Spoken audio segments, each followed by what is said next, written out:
Today, I'm delighted to welcome back to the show Roger Spitz, president of the Disruptive Futures Institute and author of the thought-provoking book, Disrupt with Impact. In this conversation, we'll dive into how organizations can embrace disruption to drive meaningful outcomes, adapt to emerging trends, and build resilience in an ever-evolving world. In your book, you talk about sort of a neologism of Metaruptions. True. And I'd love to, if you could introduce, just for the audience, what this concept means and contrast, if you would, Roger, with megatrends or metatrends. Given the as you pointed out so eloquently, given the increasing rapid pace of daily change, have you updated your perspective about this concept and what actions can be taken to address them or respond? Yeah, no, that's really starting to hit to the core. So this is really, really precious questions. The extremely valuable line to sort of explore and unpack. So let's indeed start with the beginning. A lot of the world is predicated or built on the assumptions of things being relatively stable, linear, controllable and predictable. And if it isn't, we treat them as exceptional shocks. So maybe the financial crisis of 2008 or even to a degree the pandemic. And then the expectation that you get back to normal. And so in that context, you have a huge industry and you probably see it. Your work as part of a large group, even though you have a particular focus. But whether it's the big technology companies, IT services, or whether it's consultancies, or irrespective of the ad agencies, typically there's an interest in formulating a view on possible trends. Yes.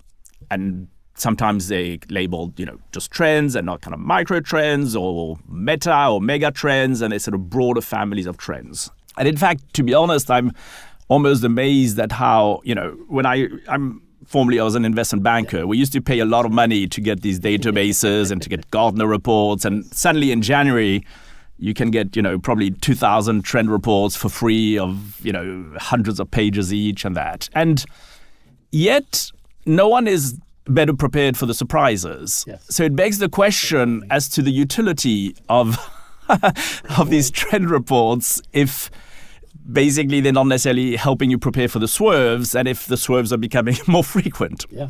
It also begs the question as if rare is becoming less rare, what or never happened before, unprecedented, when those happen all the time and are normalized, one needs to reframe things. And the challenge with meta trends is, or mega trends or trends, is the following. One is invariably you're using the past to project some degree of continuity. The second element is that even though you might put together a family of broader trends, and that's why maybe they're called mega trends or what have you, or meta trends, ultimately you're behaving as if the interaction between these distinct trends is stable and predictable. In other words, you're not, take, for instance, let me just give a concrete example, maybe it'd be helpful for listeners.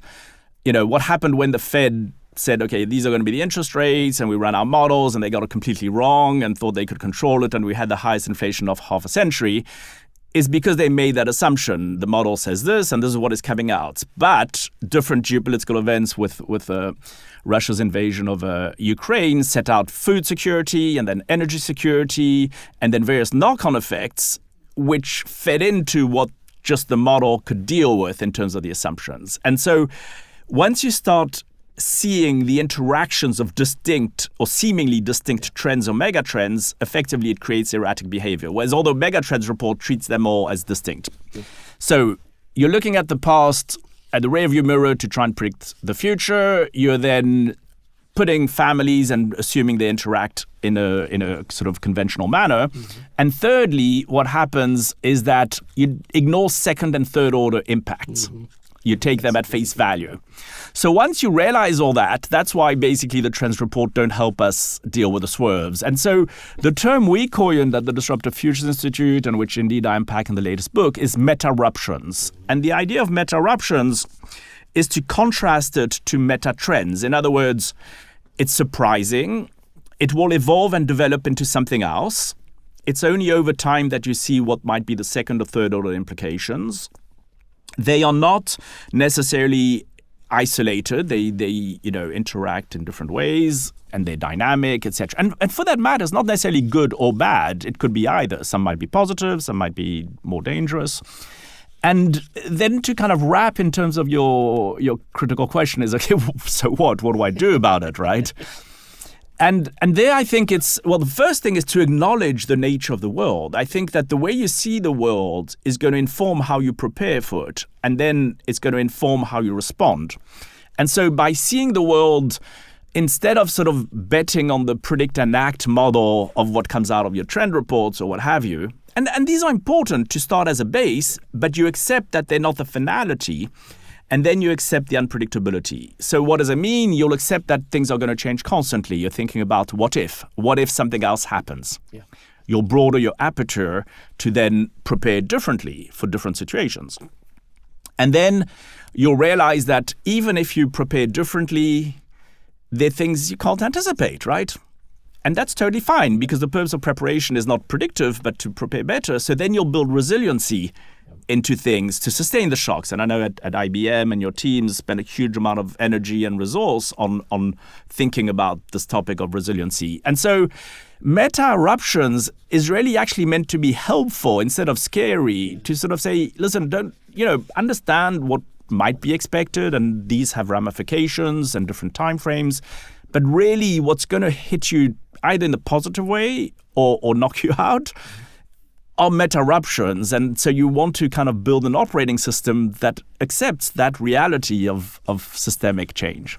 You also talk, I love the fact, Menageries of Uncertainty in your book, and you usually use the animal metaphor. So I like to talk about the gray rhinos or the black jellyfish, the black elephant and the black swans, which most people know about the latter one. But can you describe the different levels of unknown associated with each one of these metaphors? And with the current sort of global landscape in mind, what would you say is the most dangerous type of animal today?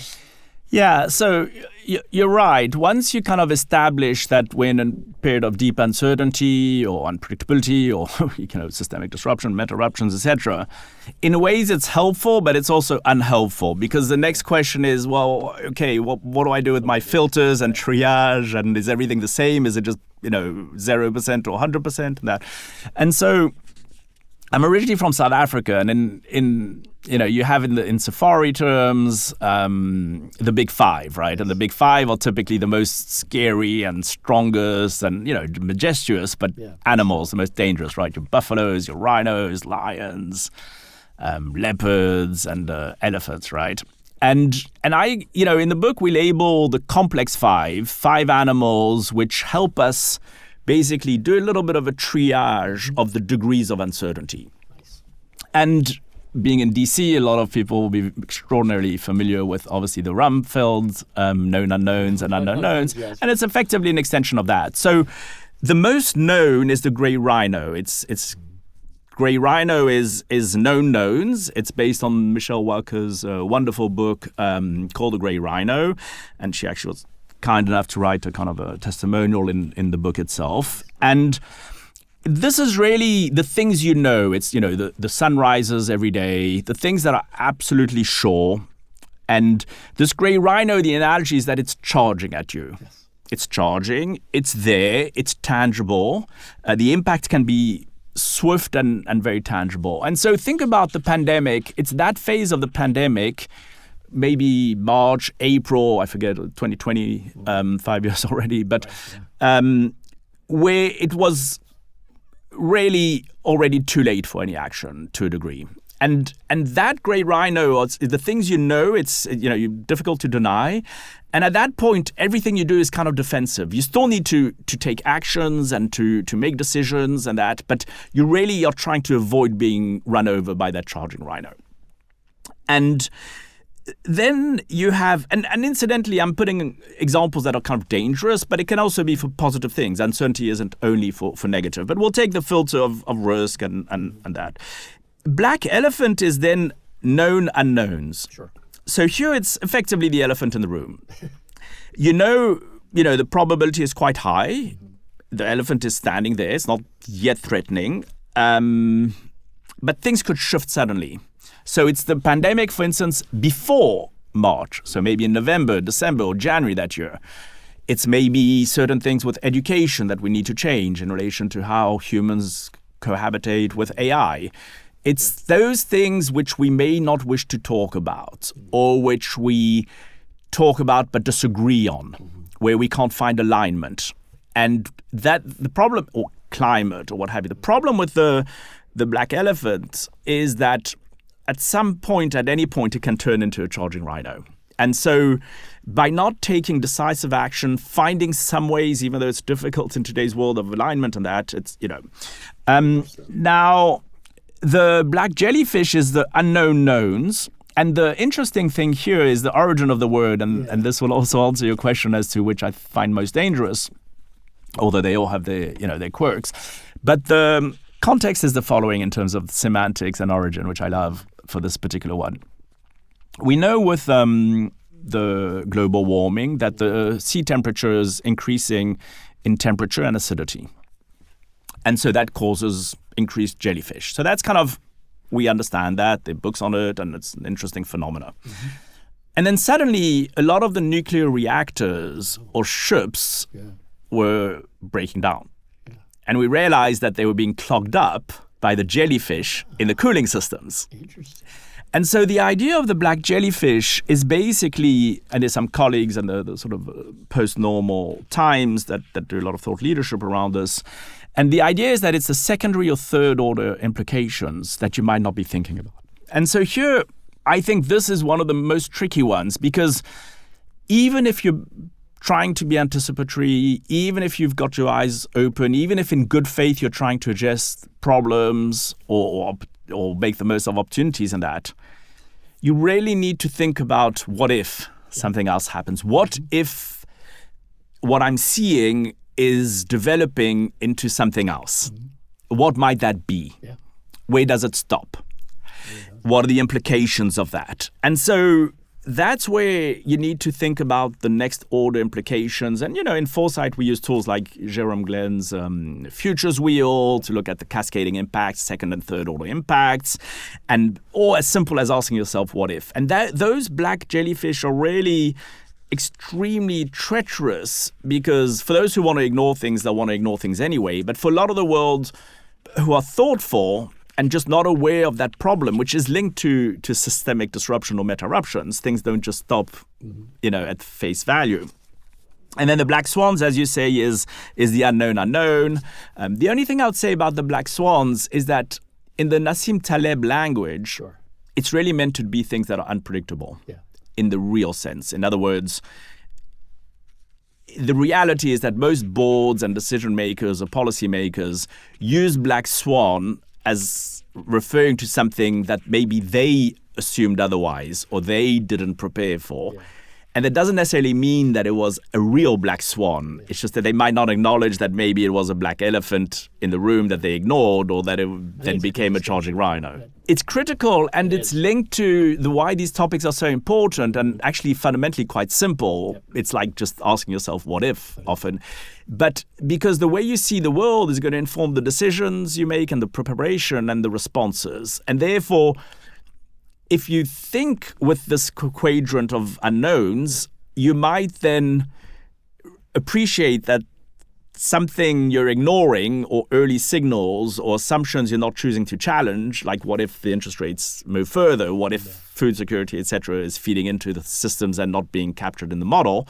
Then you'll realize actually these maybe are not black swans, but things you didn't prepare for. And then the fifth animal I add to the mix, because you have the four quadrants of known unknowns, and the two in between, is what I call the butterfly effect. And I kind of link it because it's systemic and it feeds in, etc. And it's also a little bit treacherous because it's so beautiful and majestuous, but it's deceiving, right? It's, if you run into a buffalo, you kind of, think maybe just, but a little butterfly. But it kind of shows that unpredictability, and therefore you need to build resiliency in systems. You need to be anticipatory. You need to do certain things which appreciate with humility that you might not be able to understand, and certainly not predict everything. Switching gears, one of the things I like about your work, Roger, is talking about the power of narratives I'd like to get your perspective, Roger. In your view, how does storytelling shape the future? Yeah, it's really one of those things I only more recently put more thought into I'm part of the Global Foresight Network with the World Economic Forum, and we had a very interesting session around something called informed optimism. Mm-hmm. And I was putting some thought into that, and informed optimism is really this idea from some work that was done about what allows you, despite challenges, to still think positively and that. And it was found that, I think it was, the name escapes me, but maybe you're familiar with it, but prisoners, and they effectively felt that if you hide the reality of the situation, that's not helpful. Mm-hmm. Because you maybe can't prepare or be resourceful, or you realize there's something fishy or whatever. And then at the same time, if you're really too negative, and that's not super helpful either. But there's a middle balance between being candid, transparent, seeing what the situation is, where you can, despite what might seem like challenges, and there's no shortage in today's world, where you can still sort of find that resource. And it's linked to something I'm very fond of, which is the Snyder Hope theory. Yes. Yes. And the Snyder Hope theory is beautiful because it kind of brings you to a place where you're thinking about having goals. And if you have goals, you think about what are the pathways to the goals. Mm-hmm. And it brings you to the second element is to sort of manifest the goals from these pathways. You need agency. Mm-hmm. And agency is a key thing. And I'm also very fond of existentialist philosophy. And if you think about, Jean-Paul Sartre or the Heideggers, and, Sartre famously says, l'existence précède l'essence. So you exist, and then you come into the world, and that precedes the essence. Mm-hmm. Said differently, things are not predetermined. You create your beingness as you go along. And actually, if you think about it, uncertainty actually is supportive to agency. Because uncertainty means that things are not predetermined, but you need to exercise that agency. Sure. And it's treacherous because it's a bit like an option. If you don't exercise the option, it doesn't exist. Mm. And so coming back to narratives and storytelling, and, people like Fred Pollack and Futures, initially wrote things like, Image of the Future and that. To build the pathways, to think about the goals, to be able to have informed optimism, you need to basically have narratives.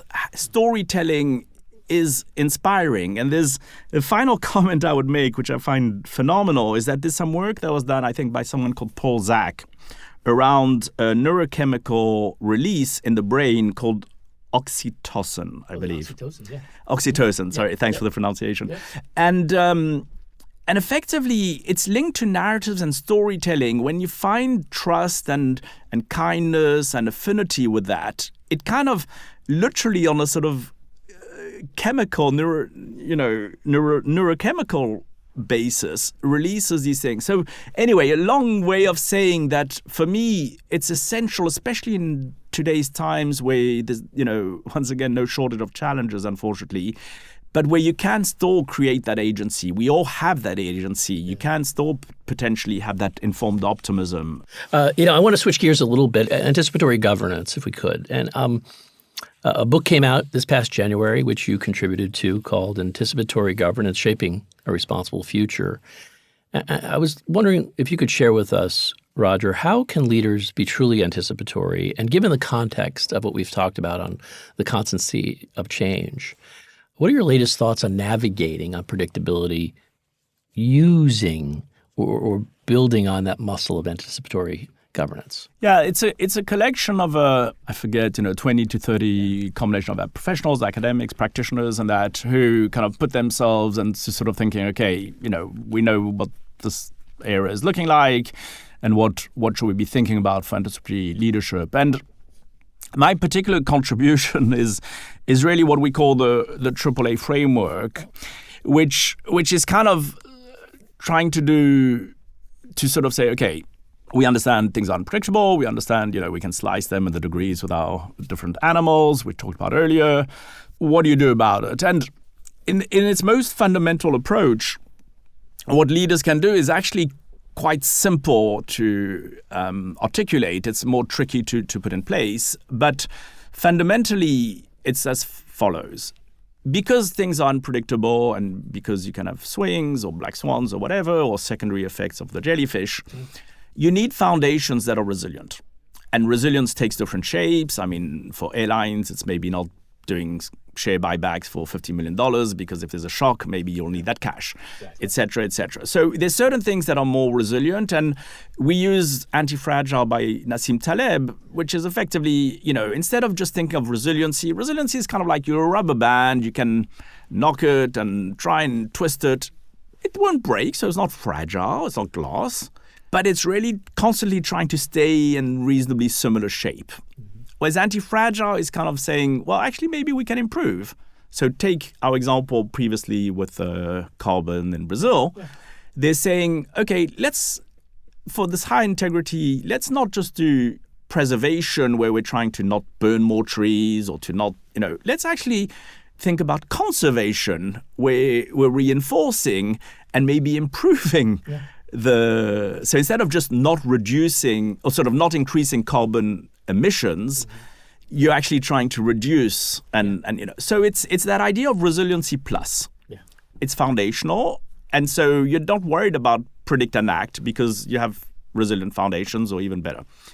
And then the anticipatory leadership is more on the sort of anticipatory governance. It's really just thinking ahead and sort of saying, okay, ask the what if, think about the second order implications, think about scenarios. You're not trying to predict through those. You're trying to prepare better. Anticipatory leadership should only have a subset of things which are really black swans or unpredictable. Some of them, maybe you should have just seen the signals, had those discussions, and taken decisive actions and not relied too much on specific assumptions and to the exclusion of everything else. Of course, you need to make assumptions and et cetera.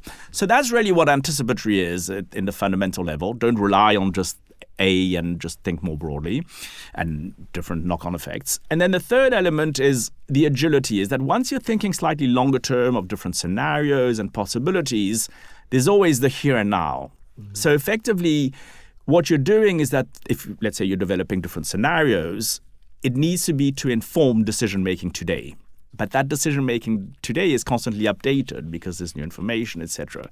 So you need to have that kind of cognitive, emergent, and strategic agility where you're not losing sight of your longer-term vision and possibilities, but you accept that you're in the here and now, only the present exists, and you need to make decisions today. And so it's kind of triangulating between those anti-fragile foundations, the anticipatory thinking longer term, but the agility to have adaptive strategies that take into account feedback loops, similar to what maybe a NUDA loop would help you with. This has been a special edition of the Business of Government Hour, Leaders Speak, with Roger Spitz, recognized futurist and strategic thinker, and author of Disrupt with Impact. Be sure to join us next time for another informative, insightful, and in-depth conversation on improving government leadership and its effectiveness. Until then, subscribe, download, and listen to the entire interview at Apple Podcasts, Spotify, Audible, or on your favorite podcast app. And as always at businessofgovernment.org.